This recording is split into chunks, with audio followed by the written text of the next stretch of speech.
ქუთაისის მერმა დავით ერემეიშვილმა ახალი მოადგილეები წარადგინა. მერიის ინფორმაციით გიორგი ცხაკაიას მერის პირველი მოადგილი საკურატორო სფერო სივრცის დაგეგმარების, ძეგლთა დაცვისა და სამშენებლო ნებართვების, მუნიციპალური და საბინაო ინფრასტრუქტურის განვითარების სამსახურები და სპორტული დაწესებულებები იქნება.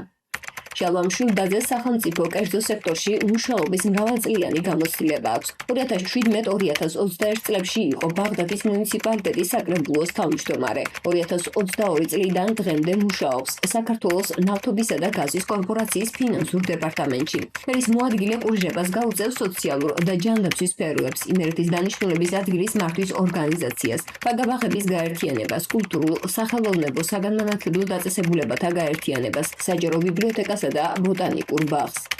მერის კიდევ ერთი მოადგილის დავით ნიშნიანიძის საკურატორო მიმართულებებია საფინანსო პოლიტიკა, ეკონომიკური განვითარება, ქონებისა და ტრანსპორტის მართვა, სპეციალური სერვისები, ქუდგანათების სერვისი, პარკინგ სერვისი. დავით ერემეიშვილმა საპასუხისმგებლო თანამდებობებზე დანიშნა მიულოცა მოადგილეებს და მასშტაბურ პროექტებზე ისაუბრა, რომელთა განხორციელება ქუთაისში უკვე დაწყებულია.